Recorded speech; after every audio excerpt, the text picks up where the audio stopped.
But when I hear people say, people are still continuing to try to oppress us today, that's where I kind of get messed up. Hey, Lucas, how you doing, man? Doing amazing. I've been watching you for a long time, probably a couple years, man, and I agree with some of the things you say, and not always, but I always like how you level at it, man, for the most part. So it's like there, but listening to you talk about, like Juneteenth now, can't help but wonder, right? It's reparations. So, like, in your mind, if they say today, right, like, all right, we're with reparations, we're going to make this happen, what do you envision that being? What do you mean as far as envision that being? So, like, if they say, we're going to green light reparations, what do you think that should look like? Well, it would be a variety of things. It would be obviously a cash payment. Be the main. So, yeah, go for it. No.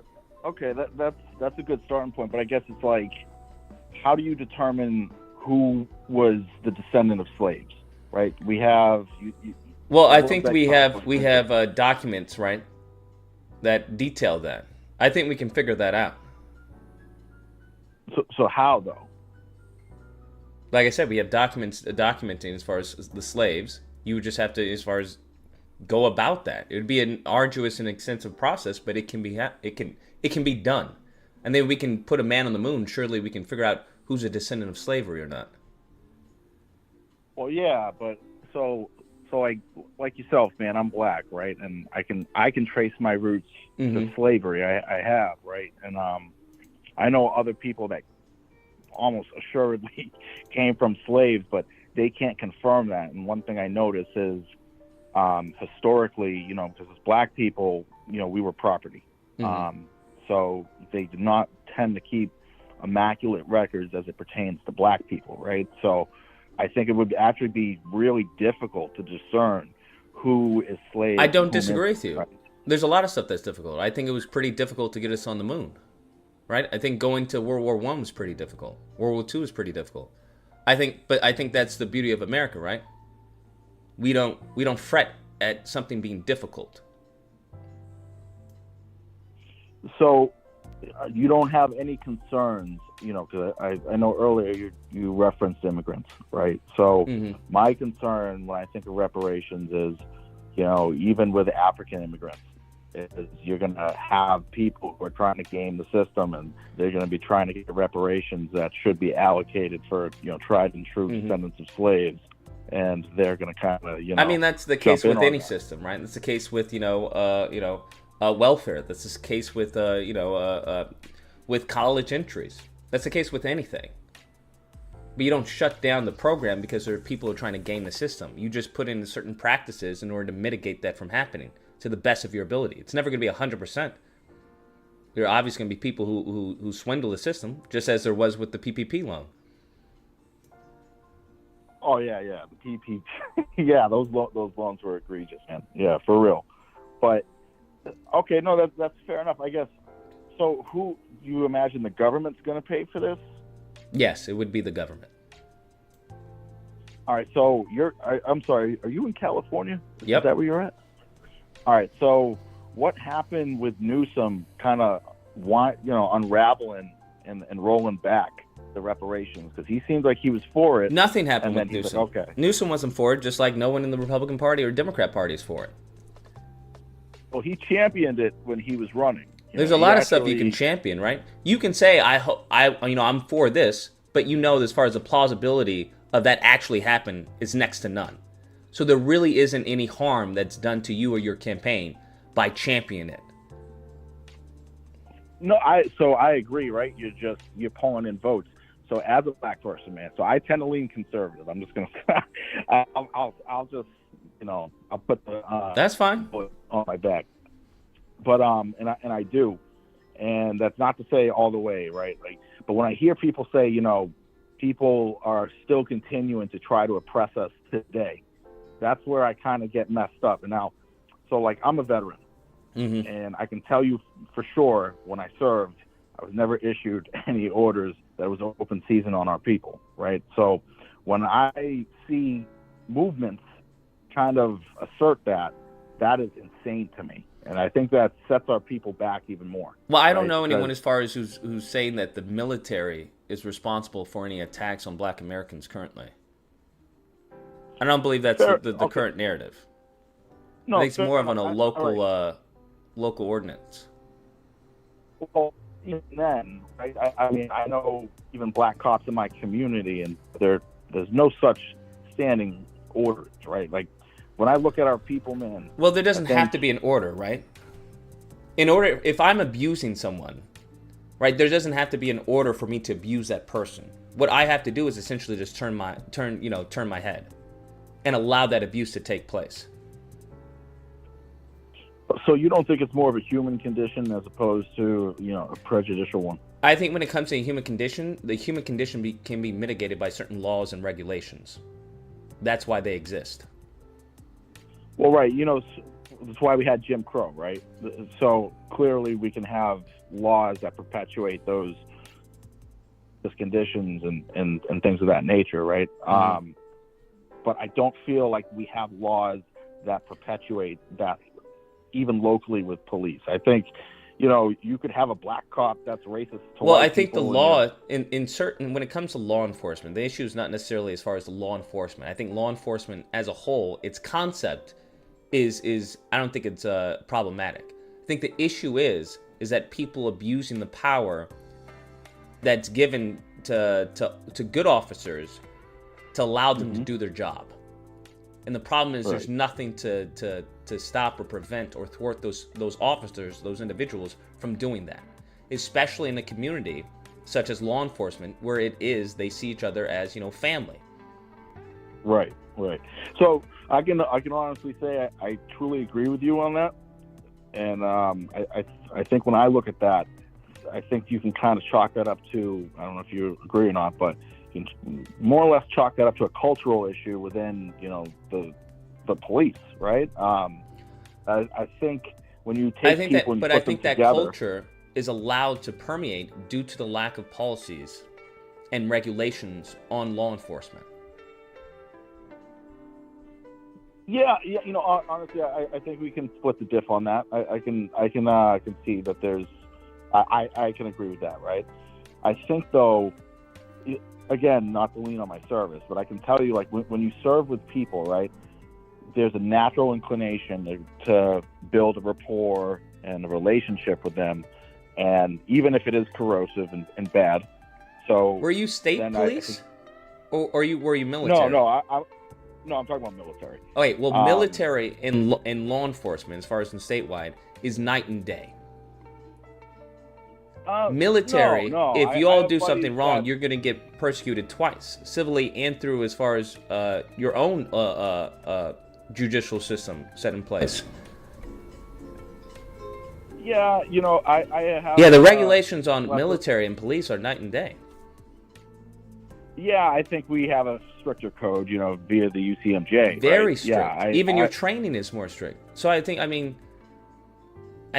think that's a fair comparison. I think that's honestly disrespectful to you. Yeah, to a point, right? Yes, I agree. So I've met, officers, and it is night and day, but there's some commonalities, right? And I guess where I was driving the bus on that one more so is, it's human nature to kind of cultivate that rapport when you're serving with people, whether that even be military. And again, I'm saying I agree with you about, kind of how that dynamic turns toxic and corrosive with police, right? So I guess solution-wise, how do you push up against that, right? How do you correct that? Is what I... The only way you would correct that is that you would have to give people in positions of power to make that change, to cause that change. Or the people who are in position of power already leverage as far as your voice as a citizen to cause that change. Yeah, I because it's not going to happen from law enforcement. It's not going to happen from the unions. No, definitely not. But then one would say like, you have IA, which falls outside of those parameters, right? It's supposed to be a third party that assesses and is, which I think I don't think it's a stretch to say you'd agree. That's probably not likely the case, but you do have those parties that are supposed to be there for that purpose, right?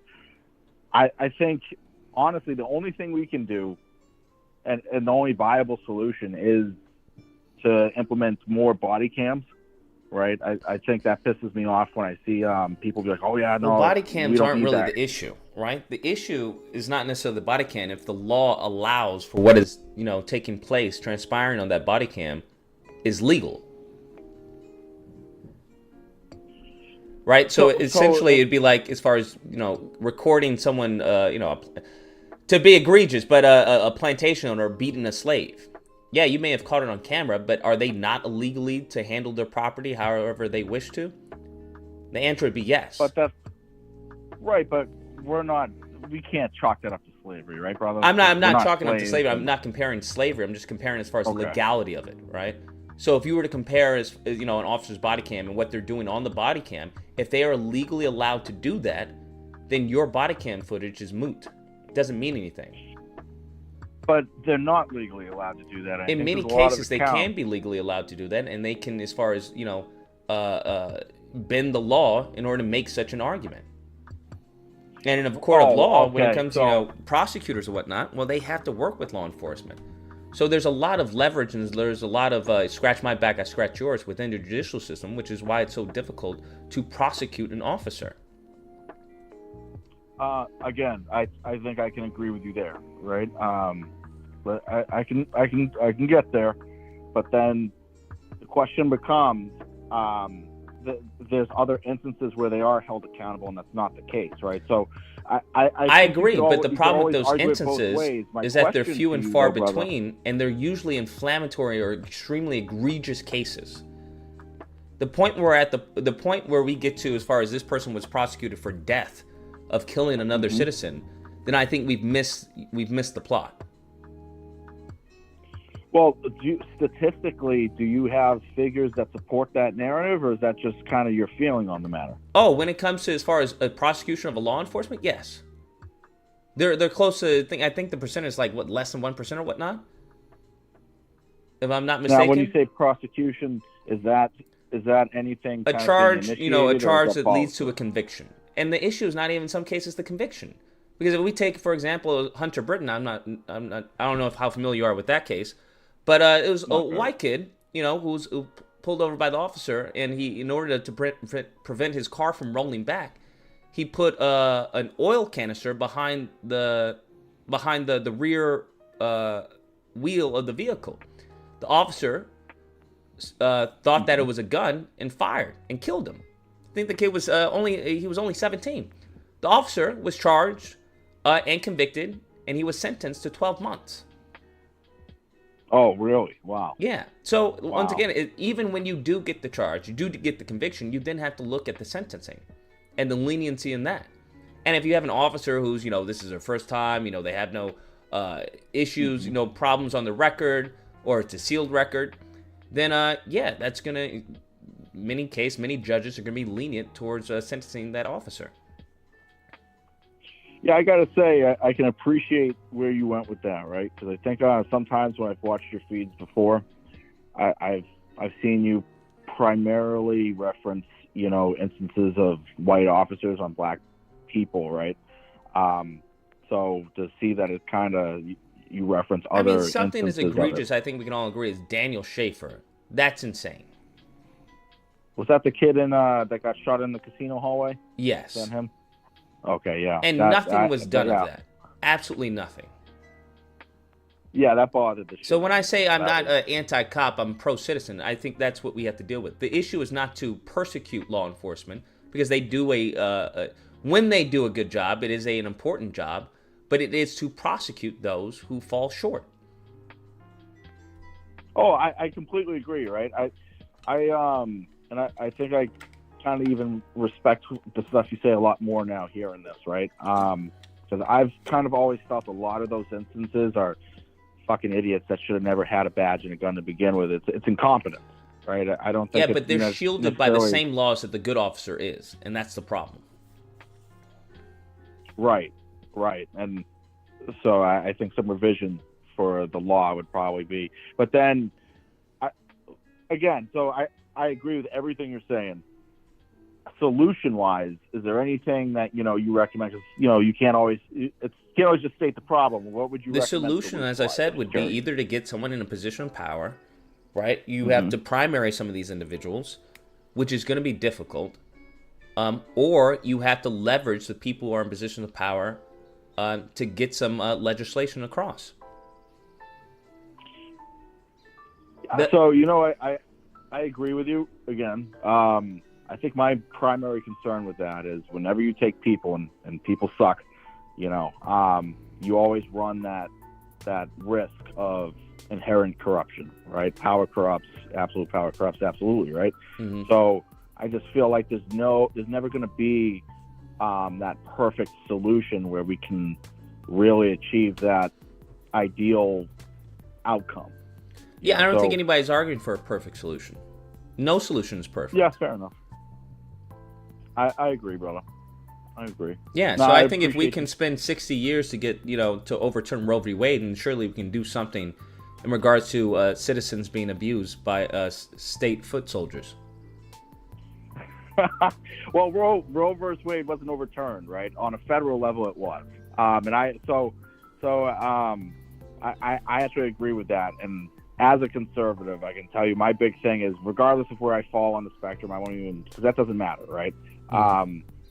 I like that was overturned because I hate big government, and regardless of whether a state says it's good or bad to do abortion, a lot of that should be decided at the state level, right? That was a smart call for however, would you agree?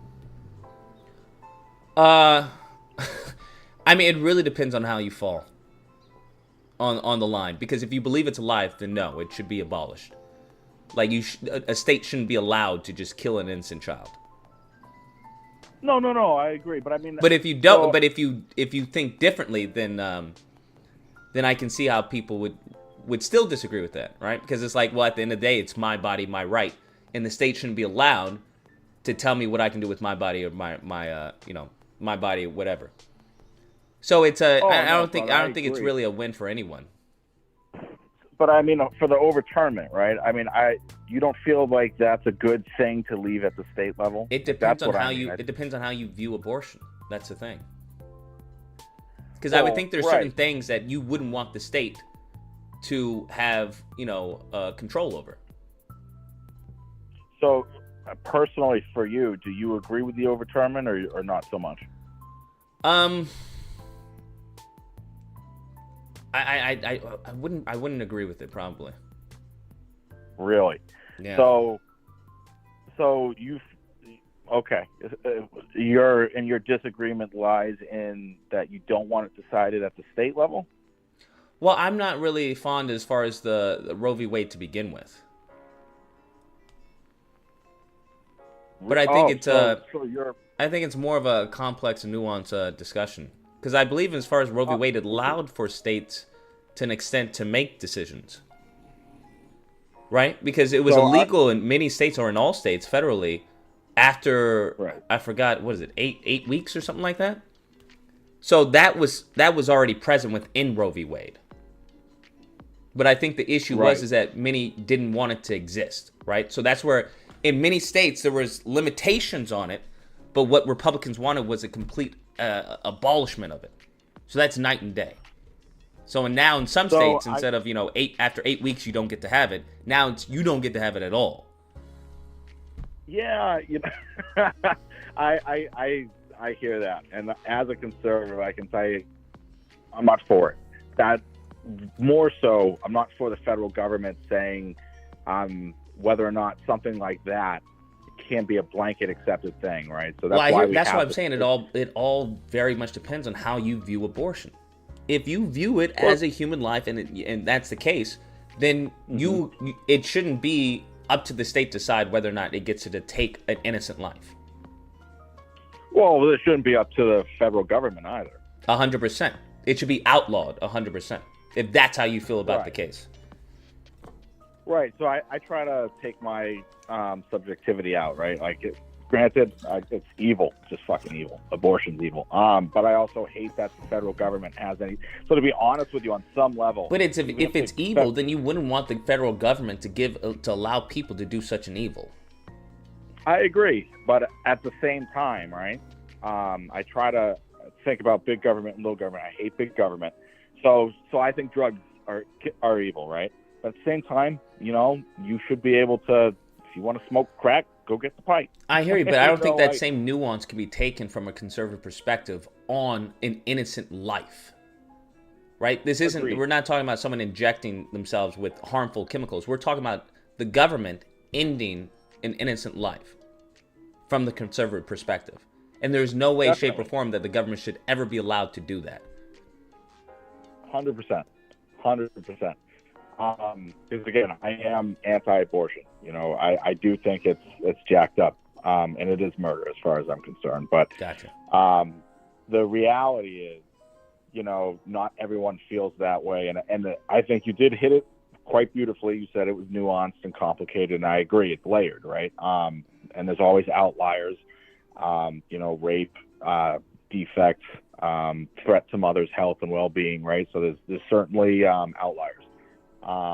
With that said, I still feel like our country is founded on the premise that each state decides things like this, and even if I don't agree with it, I like the states to decide, because that's kind of how we should be. That's the basis of I agree with the overall concept of that. I just think there are certain things where we don't decide, where the state shouldn't decide. Right, because that's the argument that the Confederacy made for slavery. Was like, hey, we should decide whether or not we get to have slaves. It shouldn't be up to you. Yeah.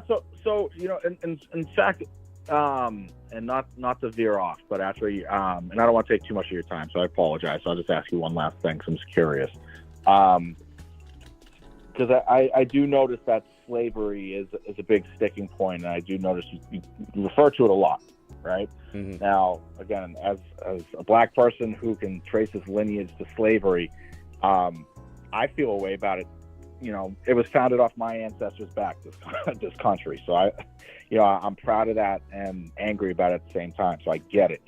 But for me, I feel like, slavery was such a common thing around the world. And it was disgusting what happened to our people, mm-hmm. and our people sold our own people into slavery.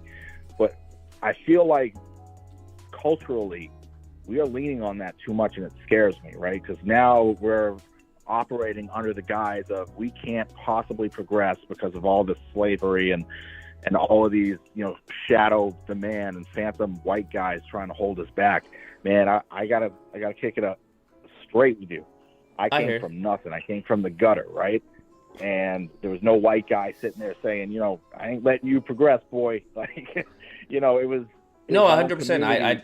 I agree on an individual basis, right? But I think as far as that description of the incident is an oversimplification, almost to the point where it's a straw man. Now, when it comes to slavery, I understand that it was, ubiquitous everywhere.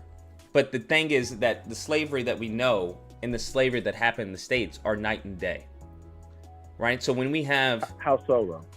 Well, when it comes to the treatment, right? Nowhere else were they not treated as humans or considered as humans. Nowhere else where they were just bred that's not for... True.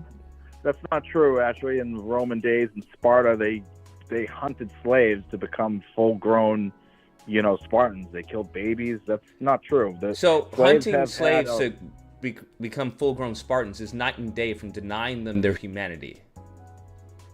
They were denied humanity. They hunted babies, brother. Babies I understand hunting babies, but they knew that they were babies, right? That's different from, hey, this is not a human being. Well, I mean, I'd say they're treating them like they're not a human being. You can say that, but they knew what they were doing was wrong. It's a difference between someone saying, hey, I know I'm going to kill a baby, right? It goes back to, you can say, the abortion argument, where it's like, hey, I'm killing a baby. versus, hey, I'm just killing a clump of cells. There's a certain moral gravity, that's present in one that is completely absent in another.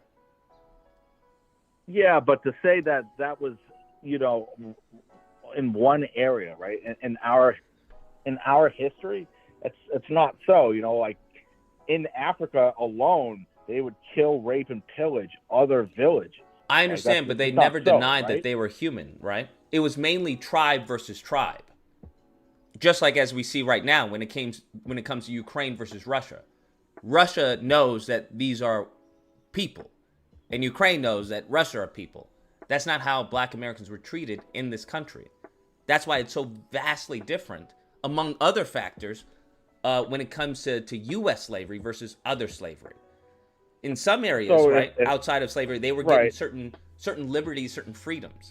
That wasn't the case with a chattel slavery here in the States. So if I adopt your train of thought for a moment, right? Mm-hmm. And let's just say I all right, fine, I agree, which I can't say entirely I do. I understand what you're saying, but let's just assume for the moment I agree. At this point in time, those people are long dead and gone, and granted, their descendants are here, right? And they were the benefits of those heinous acts and treatments and outlook on it. Mm-hmm. We can't feasibly make right for those things. Like, those people aren't here to punish, right? So absolutely, I absolutely agree. But I understand those people are here to punish, but the system that they left is still here, and the people who uphold that system are still here. Yes, for example, the school to prison pipeline, how that system is set up as far as how schools are funded, the reason why we have ghettos, that's still present. When it comes to affirmative action, that didn't do anything for Black people. That was for everyone. There hasn't been any law to overturn 100%. The systems that were present to exclusively harm Black Americans. Much of the property that many of white Americans have was during the time that Black Americans weren't allowed to get property. You look at many cases as far as the Homestead Act, Black people weren't allowed to immigrate over here. They wanted everyone and anyone over here. The whole, hey, lift yourself up by the bootstraps and the American dream was never present for Black Americans. I agree. Yeah, that was strictly for white and European nationals. Yeah. When it comes to you go down the list when it comes to the GI Bill, right? Even when it comes to food stamps, weren't we weren't allowed. We weren't privy to the GI Bill. Food stamps were created not for Black people, for white Americans. If you look at the Reconstruction period and how that was a complete fluke, right? We look into, as far as I forgot the pamphlet. I mean, you can go into I believe the Kennel report or whatnot. But they went into, as far as, then we get into the more modern of the crack epidemic. So there have been, as far as systems and coordinated efforts in place, primarily targeting one group of people that isn't present with anyone else. We go into even the Civil War. They want to talk about the Irish as slaves. The Irish didn't want to fight during the war.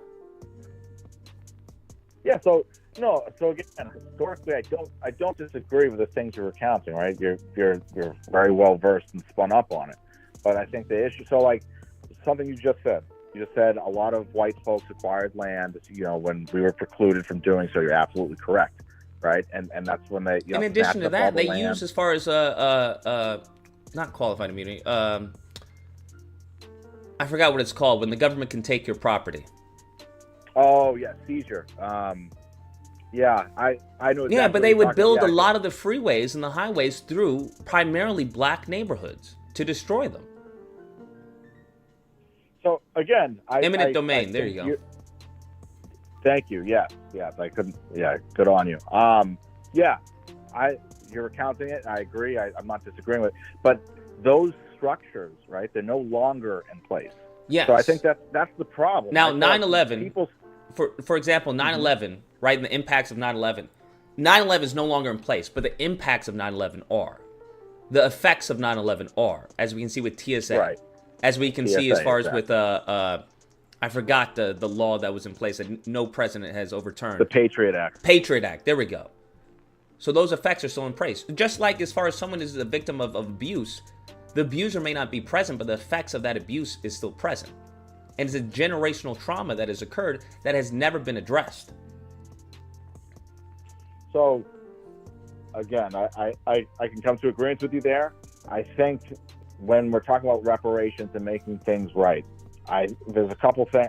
I don't think money is the answer. I don't think people should get money. I think that's terrible. I think that's a terrible idea, because the only thing that's going to happen is people are like, oh, people got more money, inflation, kick everything up, right? I want a piece of that. And well, it wouldn't be just money, right? Because we would obviously have to combat that from happening. And as far as inflation, I think we're doing just fine. If in consecutively or staggering payments, if you will. I think biggest point of inflation would be, Ukraine and Russia and the aid we give to other countries. I think if we're going to give any money, it should be to our own people, especially people who helped with this country and who are in this country and who don't have anywhere else to go. We're not immigrants. We were born and raised here. And we didn't come here willfully. Real Americans, right? Yeah, absolutely. Right? 100%. Many of our ancestors are actual patriots who fought and bled for this country. Christmas addicts, brother. And I'm from Mass, so. So it would have to be. It would have to be. I think I forgot. I love the quote from Dr. King. But a great wrong that has been done to a group of people. A great. I forgot what it is, but a great. Something great in return must be done. To undo that wrong that's been done. Yeah, to undo that wrong that has been done. So in education, we weren't allowed to get education. When it comes to property, we weren't allowed to get homes. When it comes to redlining, we still have redlining. The last case was, I think, in 2016. So there are still elements and fragments of a system that wasn't in favor of us that's still present, even if there are remnants of it. But it's never been addressed. And anytime it has been addressed, it's been more of a, for everyone. You can't do it for everyone if it's only if one house is on fire, you can't put everyone's house, put water on it. It defeats the purpose. Right. No, and I can also agree there's certainly some residual, fucked upness, right? But you just said redlining. And while those things indeed are, existent and there, I don't think you can chalk that up to the present state of our culture, right? And I think that's the thing that gets me the most here. Like, we have a very toxic I agree. I think, but the problem with that, I would push back on that, is the present state of our culture is that this isn't our culture. Our culture has been bastardized in order to be monetized for the masses. Totally agreed. Well, so right there, right? I couldn't agree with you more. So this is where I say, personally, I don't think the answer is reparations. We need to fix our culture. And I always reference the Jewish people, right? And as crazy and nuts as Kanye is, he was on to something when he's like, they stick together and they move as a unit. Like, that's where we're messed up. And I don't disagree with you, but that's not going to happen, right? Because there are internal factors and external factors. But hold on, let me just finish this thought, brother, real quick, because it's imperative that we do that. There is no other recourse, right? The answer is not going to be reparations or the government stepping in and giving us something, whether that's money or whatever anyone envisions for reparations, right? So it's like the Black Panthers, man. Like, look how strong we were when the Black Panthers had formed. And granted, crack hit, and that was a coordinated effort on the government's part. I can concede that for sure. But look how strong we were when we started to do that. That is the only way forward. It's not reparations. We need to come together as a people and decide, like, hey, this is what we're about. And not based off color. Like, well, that's not going to happen, because color is innate to this country and its origin. And there's nothing wrong with that. There's nothing wrong with distinguishing that Black Americans have a certain problems within their community as opposed to white Americans or Asian Americans. Yeah, there's no problem identifying that, but there's a problem when that's the only unifier, right? So I don't know if you've read this article or not. There's actually there's a movement by these Black people somewhere in like Arkansas, right? And they want to do a Black-only town, and they started building, constructing, and there's an influx of cash to make it happen. And the only thing I would say to anybody is, and I understand the sentiment, I do. But so now we're self-segregating, and how is this not reverse racism? Because it is, and that's not the way forward. The way forward is not to then highlight and emphasize what set us aside from other people so long, our skin color. Well, right? I think the issue, I'm aware of that town. I don't think the issue is that they don't allow as far as white people to enter that town. I think the issue would be as far as to build up a black community as you've just been advocating for. And one way to do that would be a black-owned town of black realtors, black entrepreneurs and whatnot in a black community. That's not reverse racism, because we're not in a position to cause any type of racism to any other group of people. When it comes to reparations, one thing that would help and benefit that process would be reparations, would be financial restitute for the wrongs that have happened. But how's that not exclusionary? And that exclusion, it would have to be exclusionary, right? Because it's an exclusionary effect to one group of people. What's happening to us isn't happening to everyone else. So in order for us to fix it, you're more than welcome, Asians, whites, and Hispanics. If they want to help, they're more than welcome to do so. But if they're not, we can't depend on them. That's why it would have to be exclusionary to an extent. And exclusionary to the effect that it would have to be benefiting one race. It would be black Americans. So if you're white and want to help, you would have to understand that, hey, I don't want to benefit white people, even though this would be a ripple effect, right? A byproduct of helping black Americans. Your sole purpose would be to benefit black Americans as a group. But definitionally, brother, that is racism. That's the exact It's not definition racism. Of racism. It's not racism because it's, first off, there's nothing is no ill or maliciousness that's happening to any other group of people. By black people succeeding, it doesn't negatively impact anyone else. It's actually the opposite. Well, it's not that benefit, befalling one people that makes it racist. It's the exclusion that makes it racist, right? Like, everything would be exclusion, right? There's certain discriminations that are good, right? For example, I think Thomas Sowell, that many people love, he brings this up, and I think I forgot one of his books. But as far as a certain discrimination we have to the bathroom, right? We have a men's restroom and a woman's restroom. That is exclusionary, right. Where only men can go into this restroom and women can go into this restroom. In this situation, this would be exclusionary because what happened in history was exclusionary.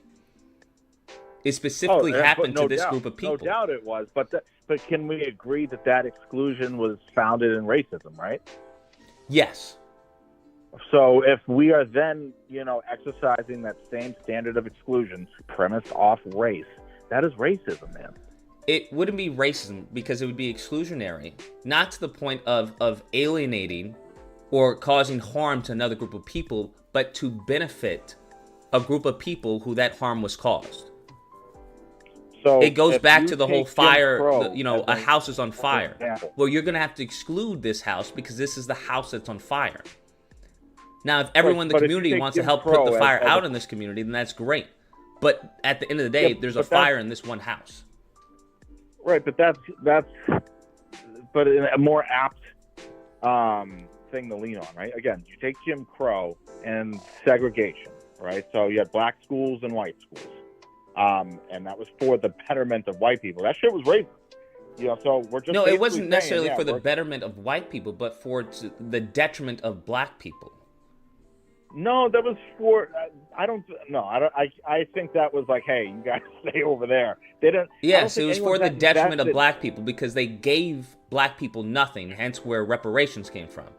So many cases after they freed the slaves, many of the black people who had been freed, they didn't have anything. Mm-hmm. So in many cases, they had to go right back to the same plantation that they had just been freed from to work. To work for a wage, right? Yeah, so as far as segregation, that had nothing to do as far as benefiting white people. It had to do as far as with the detriment of black people. But that was a Jim Crow and all the laws that followed had nothing to do with benefiting white people, but harming black people. I don't think so, right? I'm not saying I agree with Jim Crow, to be clear. It's just fucked up. I think it's more so segregation, and that's a byproduct, right? So I don't think anyone's that invested in the destruction of black people at this point in the junction. They very much are, right? Because those systems are still in place, and they don't have any reason or concern to eliminate them.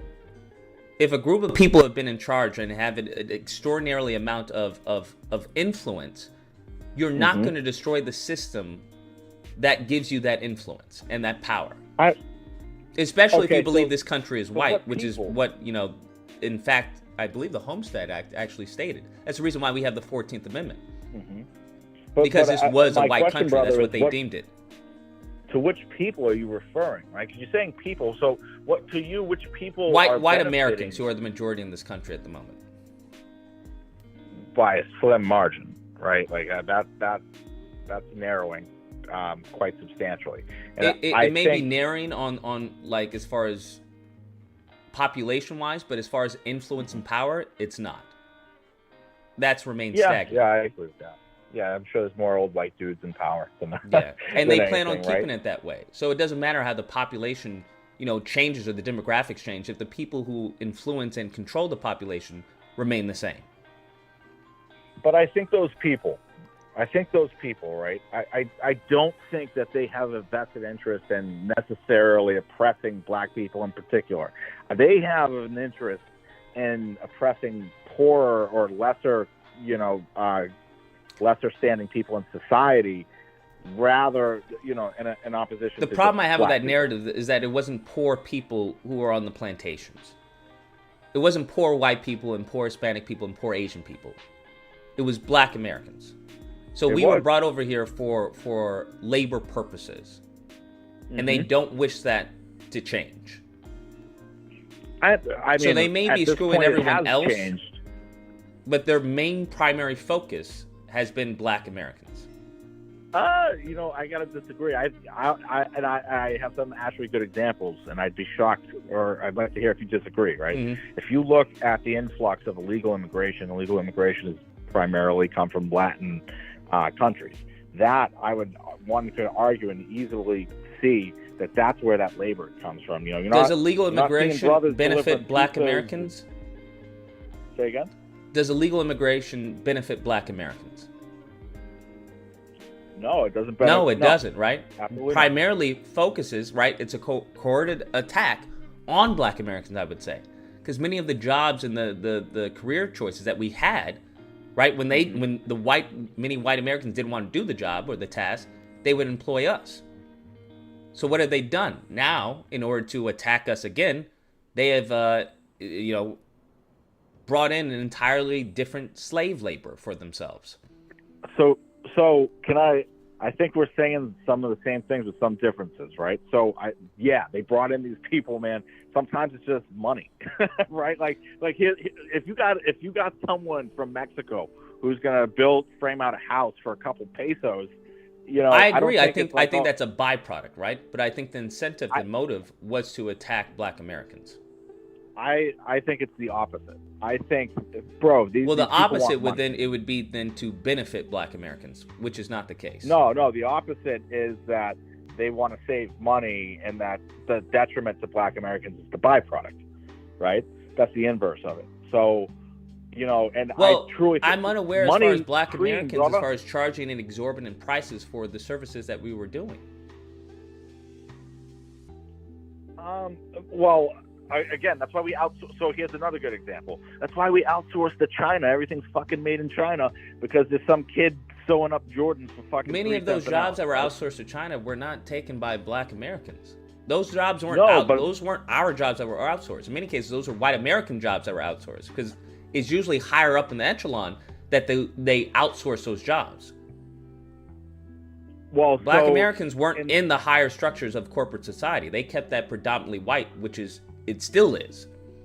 Well, those were more marketing. I mean, I'm sorry, not marketing jobs. But those were more warehouse jobs that they outsourced. Where I'm talking about China, right? And that displacement affected lower income people, not just black people or white people in particular. That fucked up everybody that was poor, right? So that's right there is more evidentiary. Well, it didn't fuck up everyone who was poor, because it was primarily a certain group of people who were always poor or certain neglected in this country, and that was black Americans. Now, there are other people who are added to that group, sure, but the primary focus has always been black Americans in this country. At one point in time, everyone was white, or you were either white or black. I think if you look at those factory jobs, those blue-collar factory jobs, it's always those hicks, brother. It's always those Donald Trump MAGA wearing hicks for the factory workers. And that right there shows you that it's not race-based. because they are outsourcing that work to China because it's fucking cheap, and it's as simple as sometimes it really is as simple as that. I'm not talking about outsourcing. Like I said, I would say that would be white Americans versus white Americans. We were talking about immigration, and then you segmented into, or you transitioned into to outsourcing. Those are two different things. So let me round that out, if I may, right? So fair enough. So I want to round that out so that I didn't veer too far off course there, right? My point was I used that as an example to show that, in tow with immigration and in tow with that, those things fall under the same umbrella, that we will always go to where it is cheaper, and that it's not race-based, but rather, unfortunately, a lot of that does have, some fallout that may affect, race. Well, the thing is that impact seems to, no matter what happens, seems to impact one people. That's the common denominator in all of this. Whether it's outsourcing or immigration, there's one group of people that's the common denominator. Now, you can chalk that off to coincidence, but I probably wouldn't, given the history of this country. But that outsourcing that I described and that pertinent example I gave you did not affect black people primarily. It affected white Americans. And that right there, my friend, is an example that it is not, no one is sitting there saying, well, we got to displace black people and Asians and whomever, and this is going to do that. That's crazy. Well, it would impact us to a certain extent. That's one less job that we could apply for. Whether or not we got the job is, that's neither here nor there, but it would be one less job that we can apply for. Even though there was a white person in the position, now that white person no longer has a job, and there's no longer a job that I can apply for. That screws us both over. Well, I would bet you donuts to dollars, right? If people in our culture, and it ain't never going to happen, and it shouldn't, if we were like, hey, man, we'll work for a fraction of the price. We were working for a fraction of the price. Say again?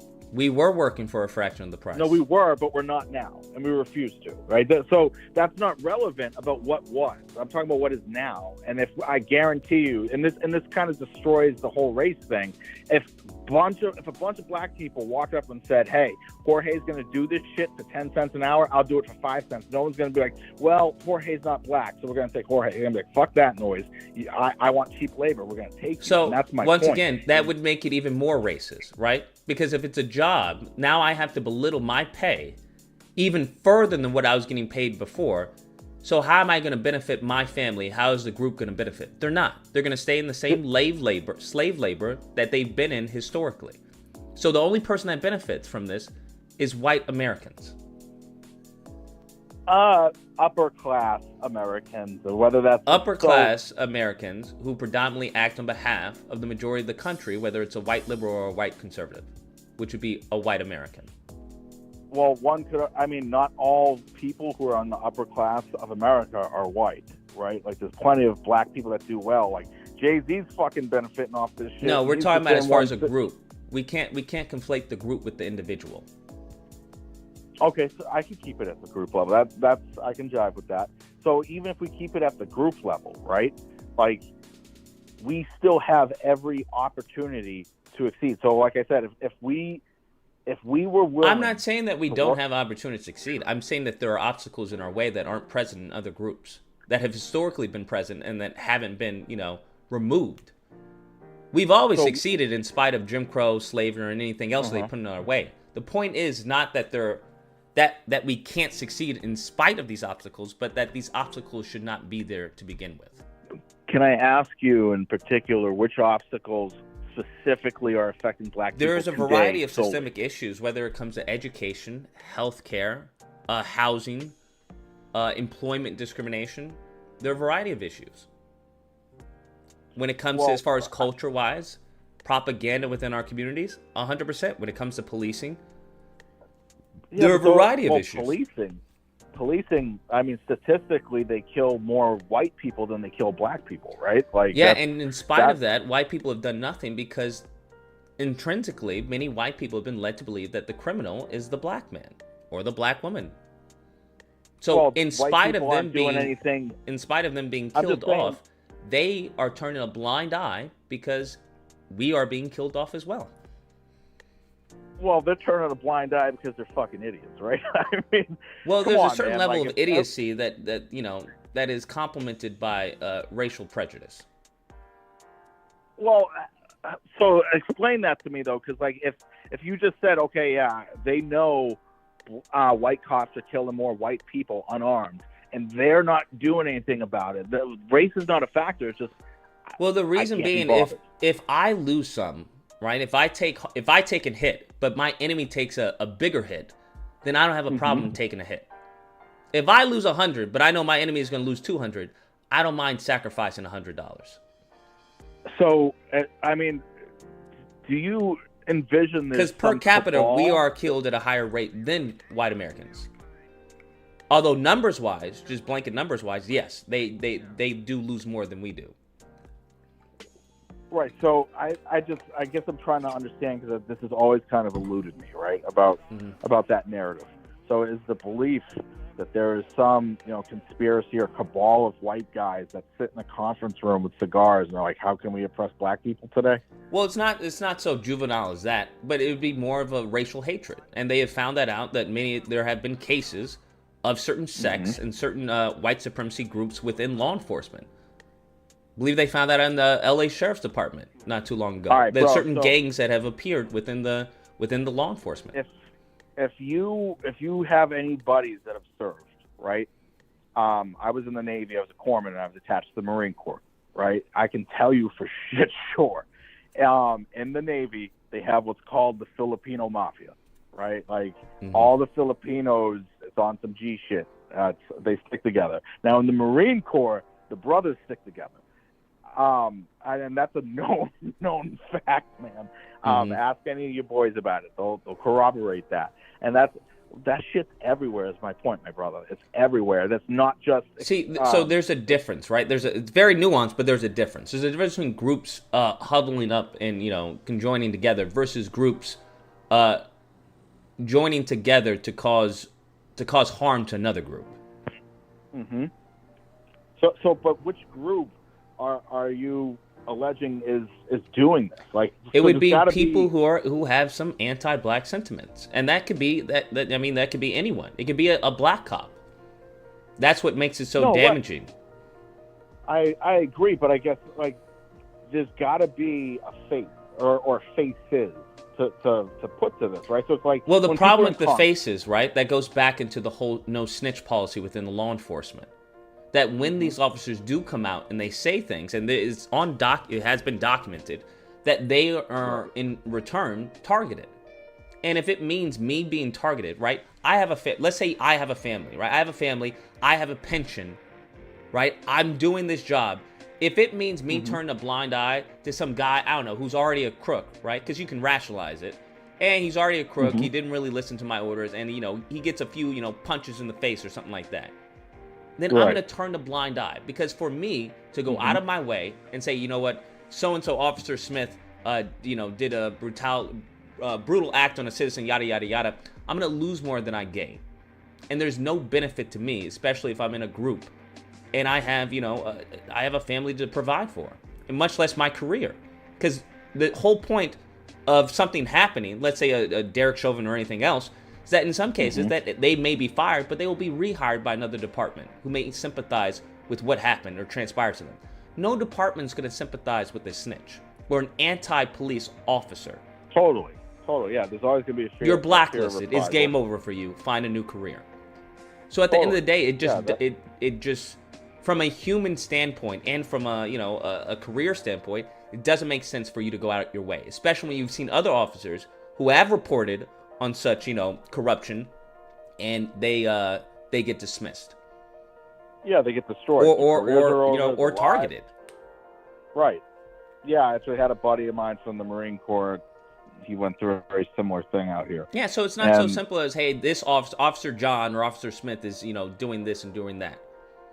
Even if you do have video footage, because now it's your word versus an officer. And in a court of law, your word is going to go, second, always, to an officer. I totally agree. I've experienced it firsthand, right? But then, just like before, you can chalk that up to a cultural issue and not a race. Because like I said, to kind of course correct, the issue here is... Well, those can be synonymous, right? It can be a cultural issue that focuses on a racial group. be a cultural issue. A cultural issue that focuses on a racial group. Can you walk me through that a bit?